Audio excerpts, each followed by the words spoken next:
Welcome to സിമീസ് നാടൻ kitchen. ഇന്ന് ഞാൻ കാണിക്കാൻ പോകുന്നത് ഇന്ന് ഞങ്ങളുടെ ഉച്ചക്കത്തെ ഊണാട്ടോ. അപ്പോൾ എങ്ങനെയാണ് കുക്കറിൽ ചോറുണ്ടാക്കുന്നതെന്നും പിന്നെ അതുപോലെ കക്കയിറച്ചി മെഴുക്ക് വരട്ടി, അത് കൊച്ചി സ്റ്റൈലിലുള്ളതാണ്. പിന്നെ എലിശ്ശേരി സദ്യ ഐറ്റം ആയിരുന്നു കേട്ടോ. അപ്പോൾ ഇത് രണ്ടും എളുപ്പം ഉണ്ടാക്കാൻ പറ്റുന്ന ഒരു കറികളാട്ടോ. അപ്പോൾ ഇത് എങ്ങനെയാണ് ഉണ്ടാക്കുന്നത് നോക്കാം. ഞാൻ ആദ്യമേ ഉണ്ടാക്കാൻ പോകുന്നത് ചോറാണ് കേട്ടോ. അപ്പോൾ ഇത് മട്ടരിയുടെ ചോറാണ്, റേഷൻ കടയിലെ അരി തന്നെയാണ്. അപ്പോൾ ഞാനിത് ഒരു 3 ലിറ്റർ കുക്കറിൻ്റെ അകത്താണ് ഈ ചോറുണ്ടാക്കുന്നത്. അപ്പം 3/4 കപ്പ് അരിയാണ് ഇട്ടേക്കുന്നത്. ചൂടുവെള്ളത്തിൽ കഴുകി അതിന് ശേഷം തണുത്ത വെള്ളത്തിലും കഴുകിയ ശേഷം കുക്കറിലേക്ക് ഇട്ടു. അതിന് ശേഷം ഇത്രയും വരെ ഞാൻ വെള്ളം ഒഴിച്ചിട്ടുണ്ട് കേട്ടോ. അപ്പോൾ നമ്മൾ ഈ പിടിയുടെ ഇത് കാണുന്നില്ലേ, അത്രയും വരെ വെള്ളം ഒഴിച്ചിട്ടുണ്ട് കേട്ടോ. വെള്ളം കുറച്ച് അധികം ഒഴിക്കണം, എന്നാലേ കറക്റ്റ് ആവുള്ളൂ കേട്ടോ. അല്ലെങ്കിൽ അരി എന്തായാലും വീർത്ത് വരും, അപ്പോഴത്തേക്ക് വെള്ളം വറ്റിപ്പോവും. ഇനി നമുക്ക് ഇത് അടച്ചു വെച്ചിട്ട് ഒരു വിസിൽ വരെ വെക്കാം കേട്ടോ. ഒരു വിസിൽ, അപ്പോൾ ഇതിൻ്റെ ഫ്ലെയിം നല്ല ഹൈ ആയിട്ട് തന്നെയാണ് ഇരിക്കുന്നത്. ഒരു വിസിൽ വന്നു കഴിഞ്ഞാൽ നമ്മൾ ഇതിൻ്റെ ഫ്ലെയിം ഒന്ന് ലോ ആക്കിയിടുക. ലോ ആക്കിയിട്ട് ഒരു 5-10 മിനിറ്റ് നേരം കേട്ടോ. അപ്പോൾ അരിയുടെ വേവ് അനുസരിച്ചിട്ട് അങ്ങോട്ടും ഇങ്ങോട്ടും മാറ്റം വരും കേട്ടോ. നമ്മൾ സ്റ്റവ് ഓഫ് ആക്കിയിടും. അത് കഴിഞ്ഞ് കറികളെല്ലാം ഉണ്ടാക്കി കഴിഞ്ഞിട്ടായിരിക്കും പിന്നീട് ഇത് വാർക്കുന്നത് കേട്ടോ. അപ്പോഴത്തേക്ക് ചോറ് നന്നായിട്ട് വെന്തിട്ടുണ്ടാവും. അപ്പോൾ ഇത് പ്രഷർ വരട്ടെ. ഉണ്ടാക്കാൻ പോകുന്നത് കക്കയിറച്ചി മെഴുക്ക് വരട്ടിയാണ്. കക്കയിറച്ചി ഞാൻ ഇതുപോലെ നന്നായിട്ട് വൃത്തിയാക്കിയതിന് ശേഷം, ഈ കക്കയിറച്ചിയുടെ ഇവിടെ ചെളി ഉണ്ടാവുമല്ലോ, അതെല്ലാം കളഞ്ഞ് എല്ലാം വൃത്തിയാക്കി എടുത്തിട്ടുണ്ട് കേട്ടോ. അതൊരു 1/2 കിലോയോളമുണ്ട്. ഇതിങ്ങനെ വെച്ചതിന് ശേഷം കക്കയിറച്ചിക്ക് ആവശ്യമുള്ള ഉപ്പ്, കുറച്ച് വെള്ളം, ഒരുപാടൊന്നും ഒഴിക്കേണ്ട, കുറച്ച് വെച്ചാൽ മതി കേട്ടോ. എന്നുവെച്ചാൽ ഇതിൻ്റെ അകത്തുനിന്ന് വെള്ളം ഇറങ്ങി വരും. എല്ലാം കൂടെ ഒന്ന് യോജിപ്പിക്കാം. എന്നിട്ട് ഇത് ഒന്ന് അടച്ചു വെച്ചിട്ട് ഒന്ന് വെള്ളം വറ്റുന്നവരെ ഒന്ന് വേവിച്ചെടുക്കാം. കക്കയിറച്ചിയിൽ നമ്മൾ കുറച്ച് വെള്ളമല്ലേ ഒഴിച്ചിട്ടുണ്ടായിരുന്നുള്ളൂ. ഇപ്പം ഇത്രയും വെള്ളമായിട്ടുണ്ട് കേട്ടോ. ഞാൻ പറഞ്ഞ പോലെ ഇച്ചിരി വെള്ളം ഒഴിച്ചാൽ മതി എന്നിട്ട്. അപ്പോൾ ഇത് ഈ കക്കയിറച്ചിക്കകത്ത് നല്ല പോലെ വെള്ളം ഉണ്ടാവും. അത് ചൂടാകുമ്പോഴത്തേക്ക് അതിൽ നിന്ന് നന്നായിട്ട് വെള്ളം ഇറങ്ങി കേട്ടോ. ഇനിയിപ്പോൾ നമുക്ക് എന്താ ചെയ്യേണ്ടത് വെച്ചാൽ ഇതിലെ വെള്ളം ഒന്ന് നന്നായിട്ടൊന്ന് വറ്റിക്കാം. ഇനി കക്കയിറച്ചിയിലേക്ക് വറുത്തിടാൻ വേണ്ടിയിട്ട് ഒരു 5 ചെറിയ ആദ്യമേ ഒന്ന് നന്നായിട്ടൊന്ന് ചതയ്ക്കാം.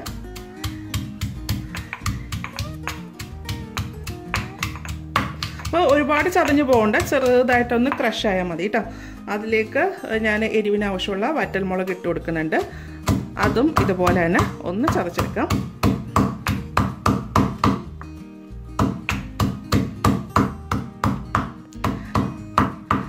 കഷ്ടി ചില്ലി ഉണ്ടെന്നുണ്ടെങ്കിൽ അത് ചേർത്താലും മതി കേട്ടോ. അപ്പോൾ അതൊക്കെ എരിവിന് ആവശ്യത്തിന് ചേർത്തോളൂ കേട്ടോ. ഒന്ന് ചതഞ്ഞിട്ടുണ്ട്. ഇതിലേക്ക് കുറച്ച് കറിവേപ്പില, അതും കൂടെ ഒന്ന് ചതയ്ക്കാം. കറിവേപ്പില ചതയ്ക്കുമ്പോൾ ഒരു നല്ലൊരു ഫ്ലേവറാണ്. അപ്പോൾ ഇതുപോലെ ആക്കിയിട്ടുണ്ട്. ഇപ്പോൾ കക്കയിറച്ചിയിലെ വെള്ളം വറ്റിയിട്ടുണ്ട് കേട്ടോ. ഫുള്ളായിട്ട് വറ്റിയിട്ടുണ്ട്. നമുക്കിത് മാറ്റാം. കക്കയിറച്ചി വറുത്തിടാൻ വേണ്ടിയിട്ട് ഞാൻ ചീനച്ചട്ടി ആട്ടോ യൂസ് ചെയ്യുന്നത്. അപ്പോൾ അത് ചീനച്ചട്ടിയോ അല്ലെങ്കിൽ നോൺ സ്റ്റിക്കിൻ്റെ എന്തെങ്കിലും പാത്രമോ അങ്ങനെ ആണെങ്കിലും മതി കേട്ടോ. ഇപ്പോൾ ചീനച്ചട്ടി നന്നായിട്ട് ചൂടായിട്ടുണ്ട് കേട്ടോ. ചൂടായതിന് ശേഷം ഇതിലേക്ക് കുറച്ച് വെളിച്ചെണ്ണ, ഒരു 3-4 ടേബിൾ സ്പൂൺ. മെഴുക്കുവരട്ടിയൊക്കെ അല്ലേ, അപ്പോൾ ഇച്ചിരി വെളിച്ചെണ്ണ അധികം ഒഴിച്ചാലൊന്നും കുഴപ്പമില്ലെന്നേ, നല്ല ടേസ്റ്റാണ്. എണ്ണ ചൂടായി കഴിയുമ്പോൾ ഇതിലേക്ക് നമ്മൾ ചതച്ച് വെച്ചിരിക്കുന്ന കൂട്ടി ചേർക്കാം. 1/4 ടീസ്പൂൺ മഞ്ഞൾപ്പൊടി. മഞ്ഞൾപ്പൊടിയൊക്കെ ഒരു പേരിന് മാത്രമേ ചേർക്കാൻ പാടുള്ളൂ കേട്ടോ, ഒരുപാട് ചേർക്കരുത്. മഞ്ഞൾപ്പൊടിയുടെ ടേസ്റ്റ് മുന്നേ വരും. ഇനി നമ്മളിത് ചട്ടുകം വെച്ച് തന്നെ ഇളക്കാൻ നോക്കാം കേട്ടോ, തവിയല്ല. ചെറുതായിട്ടൊന്ന് മൂത്ത് വരണം, കരിഞ്ഞു പോകരുത് കേട്ടോ. ഇതിൽ നമ്മൾ ചെറിയുള്ളി മാത്രമല്ലേ ചേർത്തുള്ളൂ. വേണമെന്നുണ്ടെങ്കിൽ വെളുത്തുള്ളിയുടെ ടേസ്റ്റ് ഇഷ്ടമാണെങ്കിൽ വെളുത്തുള്ളിയും ചേർക്കാം കേട്ടോ. എൻ്റെ വീട്ടിൽ വെളുത്തുള്ളി ചേർക്കാറില്ല, അപ്പോൾ എനിക്ക് അതുകൊണ്ട് അതിൻ്റെ ടേസ്റ്റ് അത്ര ഇഷ്ടമല്ല. ഇപ്പോൾ ഒരു കൊച്ചി സ്റ്റൈലിലുള്ള കക്കയിറച്ചി ഫ്രൈ ആണ്. അപ്പോൾ അവിടേക്ക് ആകുമ്പോഴത്തേക്ക് ഇതിൻ്റെ അകത്ത് കുറച്ച് ഒരു 3-4 വെളുത്തുള്ളിയും കൂടെ ചതയ്ക്കാറുണ്ട്. നമ്മുടെ ചെറിയ ഉള്ളിയും വറ്റൽമുളകും കറിവേപ്പിലയൊക്കെ ഒന്ന് ചെറുതായിട്ടൊന്ന് വാടിയിട്ടുണ്ട്. ഇതിലേക്ക് വേവിച്ച് വെച്ചിരിക്കുന്ന കക്കയിറച്ചി ചേർക്കാം.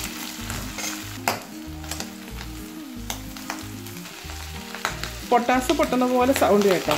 ഈ കക്കയിറച്ചി അങ്ങനെയാണ്, ഇങ്ങനെ നമ്മളാക്കുമ്പോൾ ഇതുപോലെ ഇങ്ങനെ പെടപ്പെടാതെ സൗണ്ട് കേൾക്കും കേട്ടോ. ഇനി എണ്ണയിൽ ഇട്ടിട്ട് നന്നായിട്ട് ഒന്ന് മൊരിയിച്ചെടുക്കാം. ഇതിലേക്ക് എണ്ണ കുറവായിട്ട് തോന്നുന്നുണ്ട്, ഇച്ചിരി കൂടെ എണ്ണ ഒഴിക്കുന്നുണ്ട് കേട്ടോ.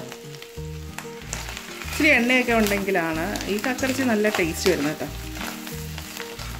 ഇത് എണ്ണയൊക്കെ കക്കയിറച്ചി മെഴുക്കുവരട്ടി ഉണ്ടെങ്കിൽ നമുക്ക് ഇത് മാത്രം മതി കേട്ടോ. ഇതിൻ്റെ കൂടെ ഒരു കുറച്ച് മോരുകറിയും കൂടെ ഉണ്ടെങ്കിൽ അടിപൊളിയാട്ടോ. അപ്പോൾ ഇതൊന്ന് മൊരിഞ്ഞിട്ടുണ്ട്. ഇതിലേക്ക് കുറച്ചും കൂടെ കറിവേപ്പില ചേർത്തിട്ട് ഒന്നും കൂടെ ഒന്ന് ഇളക്കി അങ്ങ് സ്റ്റൗ അങ്ങോട്ട് ഓഫ് ചെയ്യും. എന്നിട്ട് കറിവേപ്പിലേക്ക് എത്രയും കിടക്കുന്നോ അത്രയും നല്ല ടേസ്റ്റ് ആട്ടോ. അപ്പോൾ നമ്മുടെ കക്കയിറച്ചി മെഴുക്കുവരട്ടി റെഡി ആയിട്ടുണ്ട്. ഇനി ഉണ്ടാക്കാൻ പോകുന്ന മത്തലെലിശ്ശേരിയാണ്.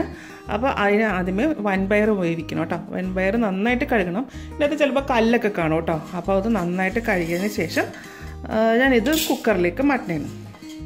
1/4 കപ്പ് വൻപയറാണ്. ഇതിലേക്ക് പയർ വേകാൻ ആവശ്യത്തിന് വെള്ളം ഒഴിച്ചെടുക്കാം. വൻപയറിനൊക്കെ ആകുമ്പോൾ കുറച്ചധികം വെള്ളം ഒഴിക്കാം കേട്ടോ. വൻപയർ വേകാൻ കുറച്ച് താമസമാണ്. ഞാനിത് കുതിർത്തിട്ടൊന്നുമില്ല, അങ്ങനെ തന്നെ ഇട്ടേക്കും കേട്ടോ. കുതിർത്തുണ്ടാക്കണമെങ്കിൽ അങ്ങനെ ചെയ്യാം കേട്ടോ. അപ്പോൾ എനിക്ക് കൂടുതലും ഇങ്ങനെ ഉണ്ടാക്കാം, വൻപയർ വെച്ചിട്ട് കറികളൊക്കെ ഉണ്ടാക്കുമ്പോൾ ഞാൻ അങ്ങനെ കുതിർത്ത് വെക്കാറില്ല. ഇങ്ങനെ ഉണ്ടാക്കുന്നതാണ് കേട്ടോ എനിക്ക് കുറച്ചും കൂടെ ടേസ്റ്റായിട്ട് തോന്നിയിട്ടുള്ളത്. ഇതിലേക്ക് ഇച്ചിരി ഉപ്പും കൂടെ ചേർക്കുന്നുണ്ട്. ഇത് നമുക്ക് സ്റ്റൗവിലേക്ക് മാറ്റാം. മത്തങ്ങ എലിശ്ശേരിക്ക് മത്തങ്ങ ഇതുപോലെ കഷ്ണങ്ങളായിട്ട് അരിഞ്ഞിട്ടുണ്ട് കേട്ടോ. അപ്പോൾ എലിശ്ശേരി ഉണ്ടാക്കാനായിട്ട് നല്ല പഴുത്ത മത്തങ്ങയാണെന്നുണ്ടെങ്കിൽ അത്രയും നല്ല കേട്ടോ. അപ്പോൾ നമുക്ക് കറി ഉണ്ടാക്കുമ്പോൾ ചെറിയൊരു മധുരം ഉണ്ടാവണം. അപ്പോൾ നല്ലൊരു ടേസ്റ്റ് കേട്ടോ. അപ്പോൾ അതുപോലെ ഇത് ഞാൻ വലിയ കഷ്ണങ്ങളായിട്ടാണ് മുറിച്ചേക്കുന്നത് കേട്ടോ. ഇത് വേണമെന്നുണ്ടെങ്കിൽ ഇപ്പോൾ കുക്കറിലായതുകൊണ്ട് വലിയ കഷ്ണമായാലും കുഴപ്പമൊന്നുമില്ല. ചെറുതായിട്ട് അരിയണം എന്നുണ്ടെങ്കിൽ അങ്ങനെ അരിയാം കേട്ടോ. അപ്പോൾ എൻ്റെ മമ്മിയൊക്കെ കുഞ്ഞിതായിട്ടാണ് അരിയുന്നത്. മുല്ലേൻ്റെ വീട്ടിൽ ഇതുപോലെ വലിയ കഷ്ണങ്ങളായിട്ട് അരിയുന്നത്. ചെറുതായിട്ട് അരിയുമ്പോൾ എന്ന് വെച്ചാൽ നമ്മൾ പച്ചടിക്കൊക്കെ അരിയത്തില്ലേ ചെറുതായിട്ട്, അതുപോലെ ആയിട്ട് അരിയുണ്ട്. അത് നല്ല പഴുത്തതാണ്. അപ്പം ചെറിയ മധുരമൊക്കെ ഉണ്ട് കേട്ടോ. മത്തങ്ങ എലിശ്ശേരി ഉണ്ടാക്കാൻ വേണ്ടി പയർ വെച്ചിരിക്കുന്നത് എന്തായി നോക്കാം കേട്ടോ.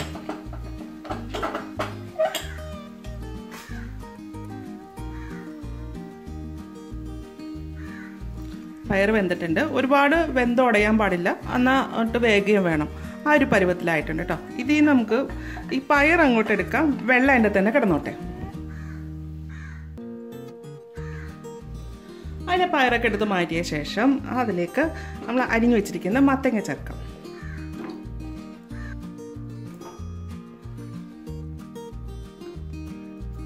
ഇതിൽ ഞാൻ ഉപ്പ് ചേർക്കുന്നില്ല. നമ്മൾ നേരത്തെ പയറിൽ ഉപ്പിട്ടിട്ടുണ്ടായിരുന്നു. അപ്പോൾ ആ വെള്ളത്തിൻ്റെ അകത്ത് ഉപ്പിൻ്റെ അംശമുണ്ട് കേട്ടോ. അപ്പോൾ ഇനി വേണമെന്നുണ്ടെങ്കിൽ നമുക്ക് അരച്ച് കൂട്ടുമ്പോൾ ചേർത്താൽ മതി. ഒന്നും ചേർക്കുന്നില്ല. ഇതിനെ അടച്ചു വെച്ചിട്ട് നമുക്ക് ഇതൊന്ന് വേകുന്ന വരെ ഒന്ന് വേവിച്ചെടുക്കാം.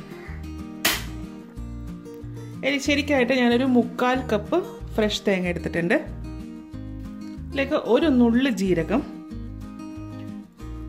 1/2 ടീസ്പൂൺ മുളക് പൊടി, 1 ടീസ്പൂൺ വരെ മുളക് പൊടി ചേർക്കാം കേട്ടോ. അപ്പോൾ അത് എരിവ് നോക്കിയിട്ട് ചേർക്കാം കേട്ടോ. 1/4 ടീസ്പൂൺ മഞ്ഞൾപ്പൊടി, ഒരു വെളുത്തുള്ളി, ഒരു ചെറിയുള്ളി, കുറച്ച് വെള്ളം, ഇത്രയും ചേർത്തതിന് ശേഷം ഇത് നന്നായിട്ടൊന്ന് അരച്ചെടുക്കാം. അപ്പോൾ ഞാനത് ആ കുക്കറിൽ നിന്ന് ഒരു ചട്ടിയിലേക്ക് മാറ്റിയിട്ടുണ്ട്. അതിലേക്ക് ഞാൻ പയർ ചേർത്തു, പിന്നെ അരച്ച അരപ്പും ചേർത്തു കേട്ടോ. അപ്പോൾ അത് നമ്മൾ കുക്കറിൽ സ്പേസ് ഇല്ലാത്തതുകൊണ്ടാട്ടോ ഞാൻ ചട്ടിയിലേക്ക് ആക്കിയത്. പക്ഷേ ഇങ്ങനത്തെ കറിയൊക്കെ ഉണ്ടാക്കുമ്പോൾ ചട്ടിയിൽ ഉണ്ടാക്കിക്കോളൂ, നല്ല ടേസ്റ്റാണ്. ഇനി ഇതെല്ലാം ഒന്ന് യോജിപ്പിക്കാം കേട്ടോ. ഇതിലേക്ക് ഞാൻ കുറച്ചും കൂടെ വെള്ളം ചേർക്കുന്നുണ്ട് കേട്ടോ. ഇതൊന്ന് യോജിപ്പിക്കാം. ആ കട്ടയൊക്കെ ഉണ്ടെന്നുണ്ടെങ്കിൽ അതൊക്കെ ഒന്ന് ഉടച്ചേക്ക് കേട്ടോ. ഇത് ശരിക്കും അങ്ങനെ മത്തങ്ങയുടെ കഷ്ണങ്ങളൊന്നും വേണ്ട കേട്ടോ. അതിങ്ങനെ ഉടഞ്ഞിങ്ങനെ ഇതായിട്ട് കിടക്കണം. ഇതിലേക്ക് 2 പച്ചമുളക് നെടുകെ കീറിയിട്ടൊന്ന് ചേർക്കാം. ഇച്ചിരി കറിവേപ്പില,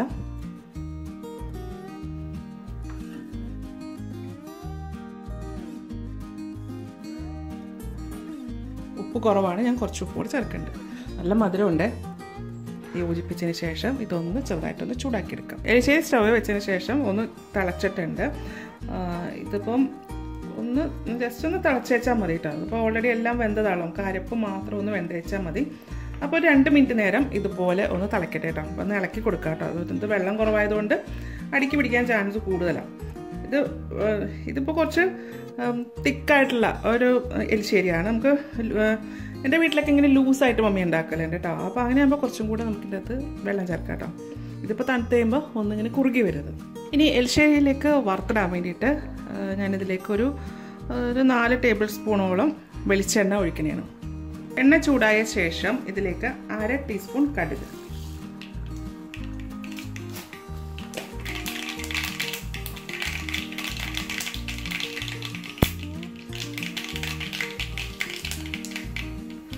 ഒരു വറ്റൽമുളക്, കുറച്ച് കറിവേപ്പില. ഇതിലേക്ക് കുറച്ച് തേങ്ങ വേണം. ഇതൊരു 1/2 കപ്പോളം ഉണ്ട് കേട്ടോ. ഇതൊന്ന് മൂക്കെ വറുത്തെടുക്കാം. കുറച്ചും കൂടെ തേങ്ങ ഇറക്കുന്നുണ്ട്. ഇതിൽ തേങ്ങ എത്ര കിടക്കുന്നോ അത്രയും ടേസ്റ്റ് ആട്ടോ. അപ്പോൾ ഇതിപ്പോൾ ഞാൻ യൂസ് ചെയ്തേക്കുന്ന കൊപ്ര കണക്കത്തെ തേങ്ങ മിക്സിയിലിട്ടിട്ട് അടിച്ചെടുത്തതാണ് കേട്ടോ. വെള്ളമില്ലാത്ത തേങ്ങ ഉണ്ടല്ലോ, അപ്പോൾ അതാകുമ്പോൾ കുറച്ചും കൂടെ ആ ഒരു തേങ്ങയുടെയൊക്കെ നല്ലൊരു ടേസ്റ്റ് വരും. അതല്ലാന്നുണ്ടെങ്കിൽ നമുക്ക് ഡെസിക്കേറ്റഡ് കോക്കനട്ട് മേടിക്കാൻ കിട്ടുമല്ലോ, അത് ചേർത്താലും മതി കേട്ടോ. ഒരു ബ്രൗൺ നിറാകുന്നവരെ ഒന്ന് മൂപ്പിക്കാം. എലിശ്ശേരിയുടെ ഫ്ലേവർ എന്ന് പറഞ്ഞു കഴിഞ്ഞാൽ ഈ തേങ്ങ വറുത്തതിൻ്റെ കേട്ടോ. തീ കൂട്ടി വെച്ചിട്ട് ഇതൊന്ന് ഫ്രൈ ആക്കരുത്, കരിഞ്ഞു പോകും. അപ്പോൾ ഇത് എല്ലാ തേങ്ങയുടെ എല്ലാ പീസസും ഒരുപോലെ നമുക്ക് ഒന്ന് മൊരിഞ്ഞ് കിട്ടണം. ഇതാ ഇതിപ്പോൾ ആയിട്ടുണ്ട്. ഇതാ ഈ ഒരു പരുവം കേട്ടോ. എന്നാലും കുറച്ചും കൂടെ ഒന്ന് ഇതാക്കാം. ആ കരിഞ്ഞ ചുവ വരുതരുതെന്നേ ഉള്ളൂ കേട്ടോ. നമുക്ക് കറിയിലേക്ക് ചേർക്കാം.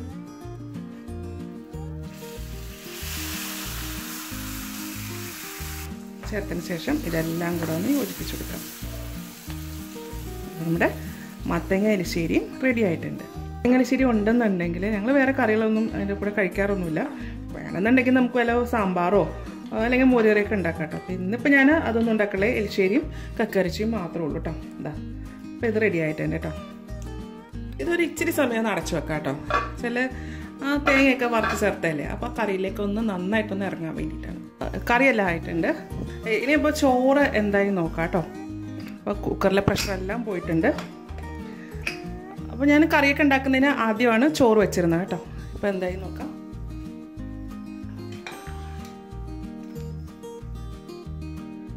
ഓക്കെ, ചോറ് വെന്തിട്ടുണ്ട് കേട്ടോ.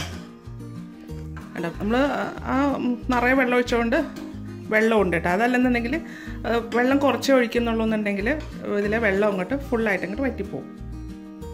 ഇതിപ്പോൾ ഇങ്ങനെ തന്നെ വേണമെങ്കിൽ വാർക്കാം. പക്ഷെ ഞാൻ ഒന്നും കൂടെ കലത്തിൽ വെള്ളം ഒഴിച്ചിട്ട് ഒന്ന് തിളപ്പിക്കും കേട്ടോ. എന്താ വെച്ചാൽ ഇങ്ങനെ തന്നെ ഉണ്ടാക്കുമ്പോൾ, ഇങ്ങനെ തന്നെ വാർക്കുമ്പോൾ എനിക്ക് അത്ര വലിയ ഇഷ്ടം തോന്നത്തില്ല. എന്താ വെച്ചാൽ കുക്കറിലായതുകൊണ്ട് ചെറിയ അരിയുടെയൊക്കെ പുറത്ത് ചെറിയൊരു കൊഴുപ്പ് പോലെ ഉണ്ടാവും. കൂടാതെ ഒരു തവിടിൻ്റെ മണം നല്ലപോലെ ഉണ്ടാവും. അതില്ലാതിരിക്കാൻ വേണ്ടിയിട്ട് ഞാൻ ഇതൊന്നും കൂടെ ഒന്ന് തിളപ്പിക്കും കേട്ടോ. അപ്പോൾ ഞാനൊരു വലിയ കലത്തിലേക്കാണ് ഇത് ഒഴിക്കുന്നത്.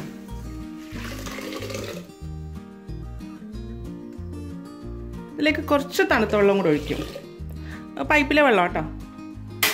ഈ ചോറ് തിളച്ച് കഴിഞ്ഞാൽ അപ്പം തന്നെ ഞാനിത് വാർക്കും. ചോറ് തിളച്ചിട്ടുണ്ടേ. ഇനി സ്റ്റൗ ഓഫ് ചെയ്യാം. ഇനി ഇതൊന്ന് വാർക്കാം. അപ്പോൾ നമ്മുടെ ചോറും കറിയൊക്കെ റെഡി ആയിട്ടുണ്ട് കേട്ടോ.